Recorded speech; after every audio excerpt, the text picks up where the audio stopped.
사랑하는 성도 여러분, 오늘도 하나님의 샬롬이 가득한 하루 되시기 바랍니다. 우리 함께 공동 기도문을 교독함으로 하나님께 중보의 기도를 올려드리겠습니다.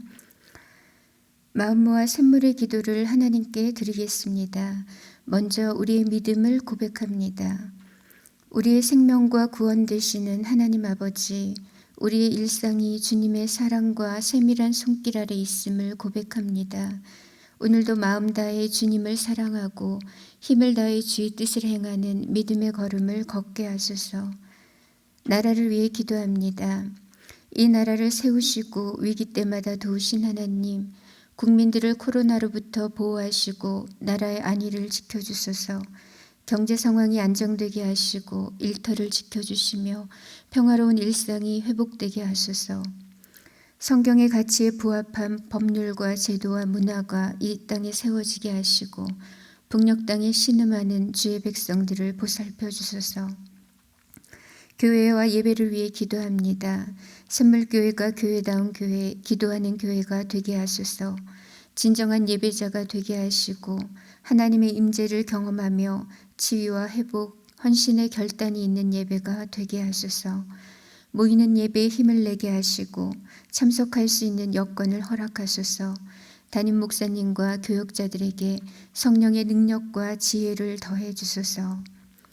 다음 세대를 위해 기도합니다.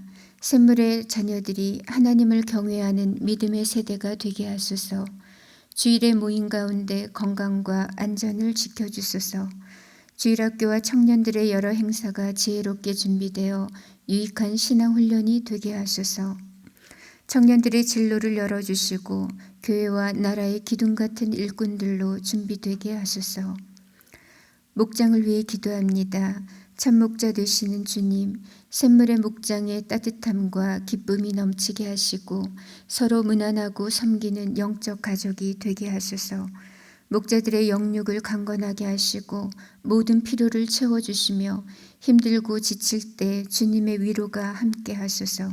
사람을 남기는 목자와 목장이 되게 하시고 기도의 응답이 풍성하게 하소서. 선교와 선교사님을 위해 기도합니다. 선교의 주인이신 하나님, 코로나의 역경 속에서도 복음의 확장이 지속되는 신비로운 역사를 허락하소서. 선교사님과 가족들을 지켜주시고 귀국한 선교사님들에게 안식과 회복을 주소서. 목장과 후원 선교사님의 긴밀한 나눔과 후원이 지속되게 하소서. 샘물 성도들을 위해 기도합니다. 샘물의 모든 가족들을 폭염에서 지켜주소서. 성도들의 필요를 따라 건강과 물질과 회복의 은혜를 주소서. 샘물교회를 찾은 새 가족들이 따뜻한 환대 속에 신앙의 뿌리를 잘 내리게 하소서. 해외에 있는 가족들, 군에 있는 자녀들도 지키고 보호해 주소서. 은혜로우신 예수님의 이름으로 기도합니다. 아멘. 이제 하나님 말씀을 보도록 하겠습니다. 오늘 하나님 말씀은 예레미야 14장 13절에서 22절입니다. 예레미야 14장 13절에서 22절 말씀을 읽겠습니다.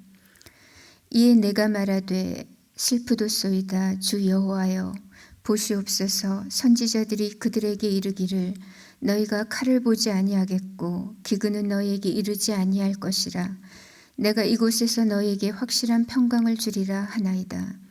여호와께서 내게 이르시되 선지자들이 내 이름으로 거짓 예언을 하도다. 나는 그들을 보내지 아니하였고 그들에게 명령하거나 이르지 아니하였거늘 그들이 거짓 계시와 점술과 헛된 것과 자기 마음의 거짓으로 너희에게 예언하는도다.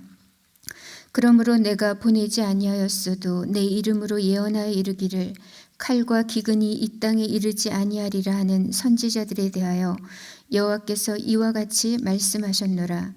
그 선지자들은 칼과 기근에 멸망할 것이요 그들의 예언을 받은 백성은 기근과 칼로 말미암아 예루살렘 거리에 던짐을 당할 것인즉 그들을 장사할 자가 없을 것이요 그들의 아내와 아들과 딸이 그렇게 되리니 이는 내가 그들의 악을 그 위에 부음이니라. 너는 이 말로 그들에게 이르라. 내 눈이 밤낮으로 그치지 아니하고 눈물을 흘리리니 이는 처녀 딸 내 백성이 큰 파멸 중한 상처로 말미암아 망함이라. 내가 들에 나간즉 칼에 죽은 자요 내가 성읍에 들어간즉 기근으로 병든 자며 선지자나 제사장이나 알지 못하는 땅으로 두루 다니도다. 주께서 유다를 온전히 버리시나이까?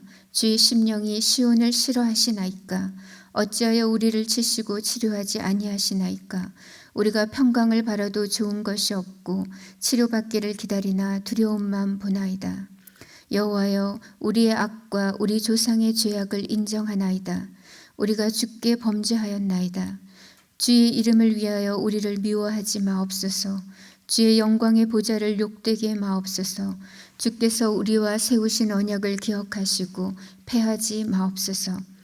이방인의 우상 가운데 능히 비를 내리게 할 자 있나이까? 하늘이 능히 소나기를 내릴 수 있으리이까? 우리 하나님 여호와여, 그리하는 자는 주가 아니시니까? 그러므로 우리가 주를 앙망하옵는 것은 주께서 이 모든 것을 만드셨음이니이다 하니라. 아멘. 예전에 제가 로마에 갔을 때입니다. 야간 투어 중에 천사의 다리라는 곳을 갔었거든요. 때가 밤 9시가 넘어서였는데 캄캄한데 그곳 이제 광장 같은 곳에 어마어마한 좌판이 벌어져 있어서 제가 놀랐습니다. 많은 흑인들이 그 각자 돗자리 같은 것을 깔고 그 위에 가방들을 많이 진열해 놓고서는 관광객들에게 팔고 있었습니다. 그런데 그 순간 갑자기 호루라기 소리가 들리더니 단속반이 우르르 들이닥쳤고 가방을 팔던 흑인들이 순식간에 사방팔방으로 흩어졌습니다. 이런 상황이 처음은 아닌 것 같았습니다. 정말 순식간에 그들은 그 돗자리 채 가방을 확 싸더니 그대로 도망을 갔습니다. 어떤 사람은 너무 급하게 도망을 가다 보니까 가방을 떨어뜨리고 가기도 했습니다. 전 당시에 너무 충격을 받았고 온몸으로 가짜는 범죄구나 이것을 제가 느꼈습니다. 오늘 본문에도 가짜가 나옵니다. 선지자라고 해서 다 같은 선지자가 아닙니다. 거짓 선지자가 있고 참 선지자가 있습니다. 오늘 아침 우리는 거짓 선지자와 대비되는 참된 선지자의 특징이 무엇인지를 함께 묵상하려고 합니다. 먼저 참된 선지자들에게는 참된 하나님의 말씀이 있습니다. 거짓 선지자들은 어떤 사람들일까요? 그들은 하나님께서 말씀을 주신 적이 없는데 말씀을 받은 것처럼 말하는 자들입니다.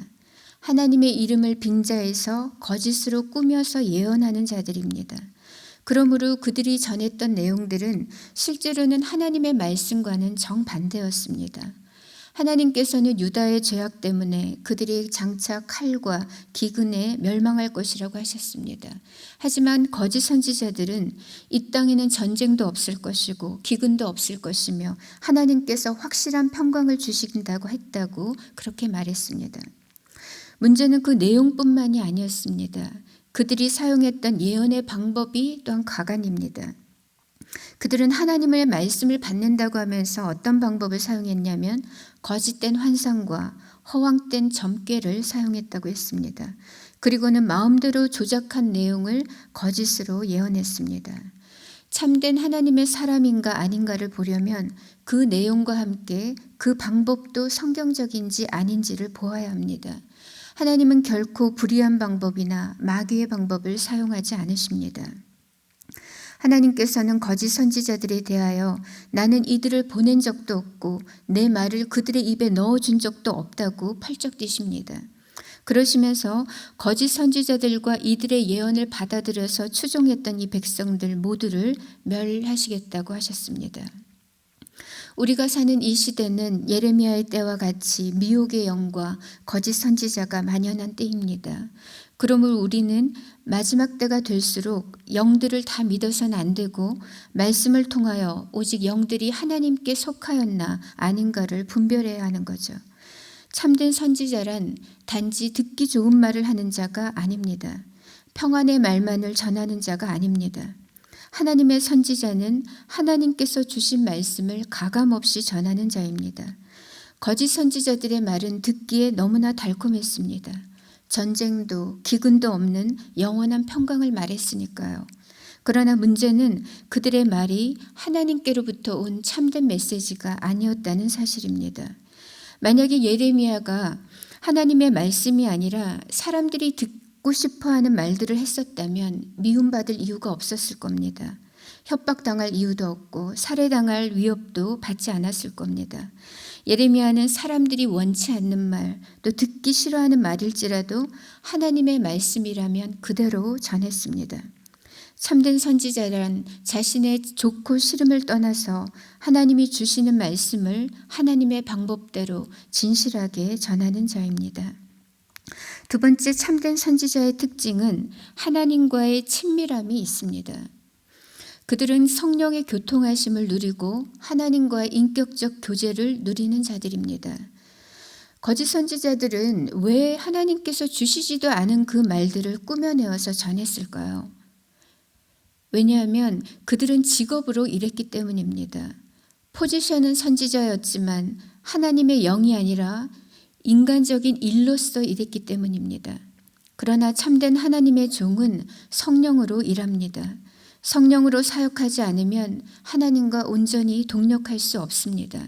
성령의 열매를 맺을 수 없고 도리어 하나님의 영광을 가리게 됩니다.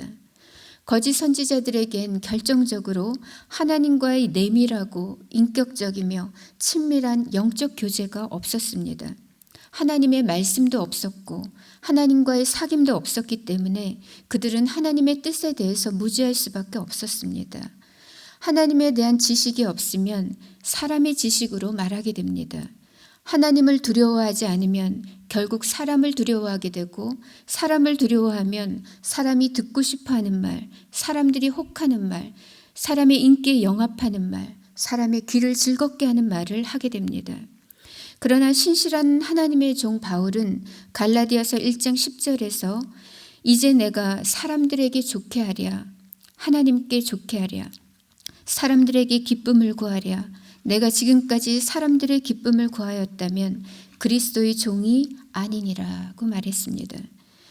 예레미야가 참된 선지자인 것은 그가 하나님과 밀착된 사역자였기 때문입니다.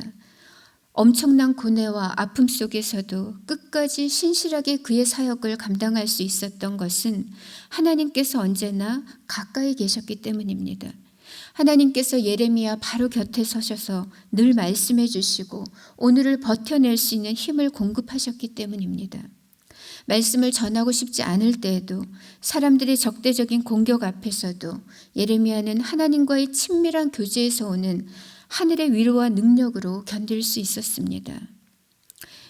하나님의 종은 이것 없이는 사역할 수 없습니다.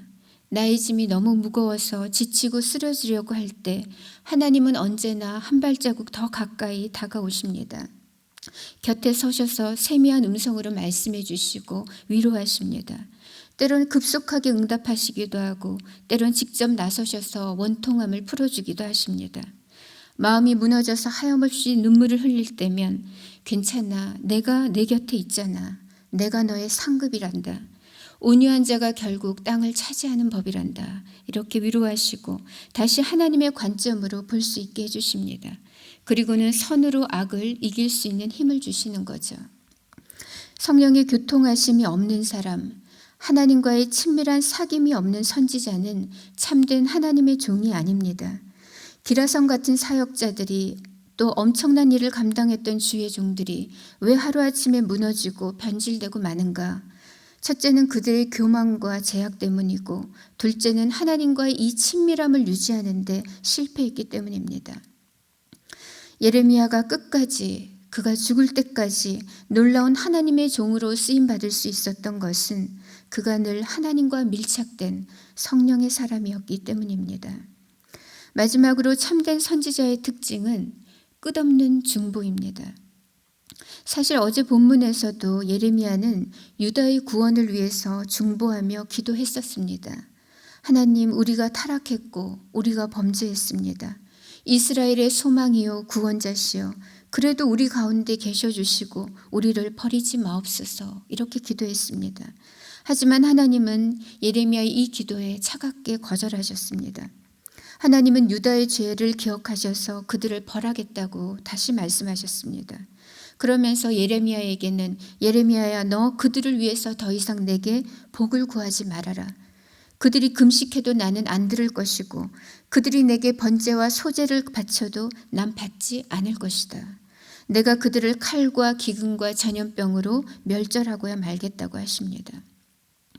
그 후에 예레미야는 어떻게 했을까요? 기도를 접었을까요? 예레미야는 그래도 포기하지 않았습니다. 어떻게 해서라도 하나님의 그 얼어붙은 마음을 녹이려고 했고 하나님의 마음을 되돌려 놓으려고 했습니다.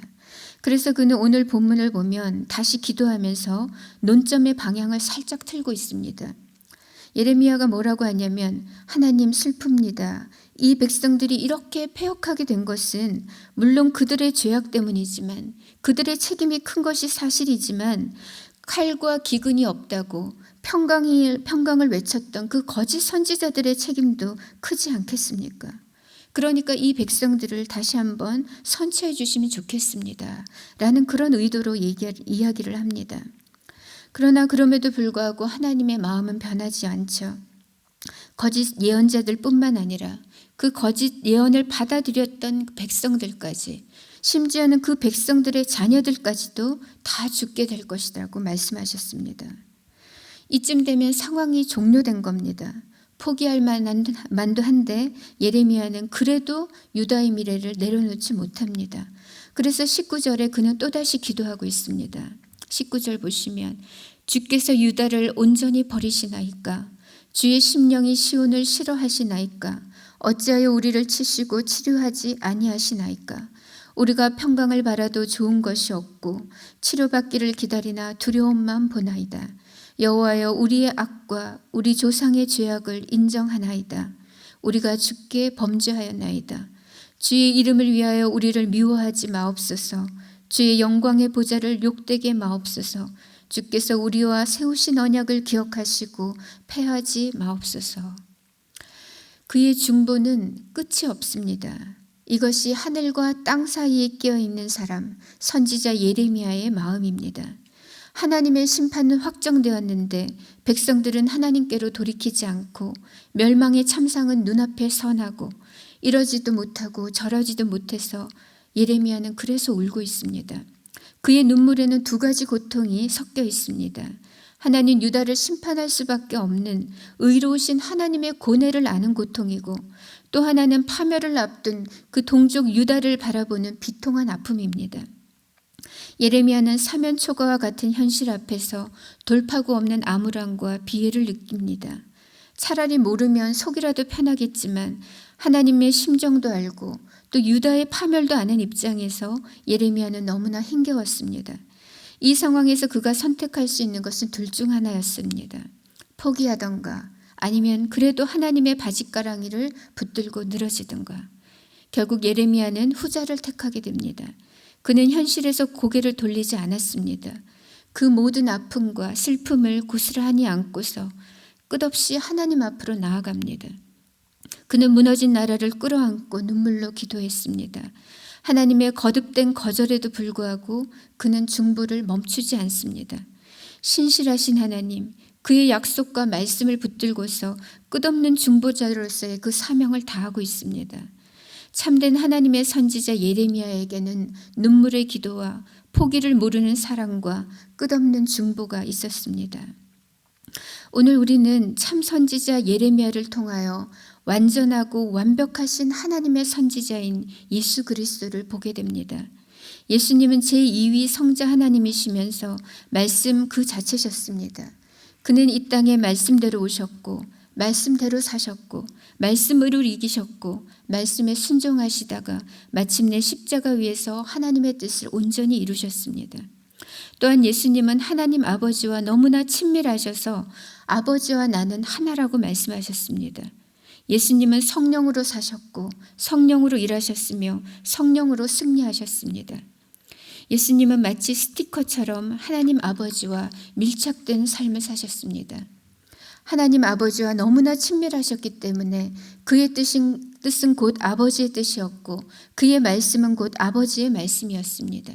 그를 본 자는 하나님 아버지를 본 것과 다름이 없었고 그를 통하여 우리들 또한 하나님 아버지의 자녀가 되어서 하나가 되게 하셨습니다. 예수님은 지금도 우리를 위해 기도하시며 절대로 우리를 포기하지 않으십니다. 그의 사람들을 사랑하시되 끝까지 사랑하십니다. 세상 끝날까지 우리와 함께 하시는 완전한 구원자요 영원한 중보자가 바로 예수 그리스도십니다. 참된 선지자는 어떤 사람인가? 말씀의 사람입니다. 하나님과 친밀한 성령의 사람입니다. 그리고 끝까지 사랑으로 중보하는 사람입니다. 이 어그러지고 악한 세대에 우리도 예레미야처럼 또 우리 주님처럼 하나님의 참된 선지자요 신실한 종으로 살아가는 저와 여러분이 되시면 좋겠습니다. 이 아침에 우리가 몇 가지 기도 제목을 안고 함께 기도하겠습니다. 우리가 예레미야와 같은 선지자의 마음으로 이 아침에 함께 중보하면 좋겠습니다. 먼저 포괄적 차별금지법 방지를 위해서 기도했으면 좋겠습니다. 하나님의 법과 가정의 근간을 무너뜨리고 다음 세대와 이 땅의 미래를 파괴하는 이 악한 포괄적 차별금지법이 다시는 발의되고 제정되지 못하도록 이렇게 기도해 주시고, 두 번째는 거짓 선지자와 또 죄와 미혹이 가득한 이 시대에 우리 교회가 하나님이 기뻐하시는 교회로, 교회다운 교회로, 또 거룩한 교회, 말씀이 다스리는 교회, 중보의 사명을 다하는 교회로 설 수 있도록 기도해 주시기 바랍니다. 또한 우리 자신이, 우리 자녀들이 성령 안에서 하나님과 친밀한 삶을 살아갈 수 있도록 우리가 함께 기도하고 개인의 제목으로 또 하나님께 나아가도록 하겠습니다. 함께 기도하겠습니다.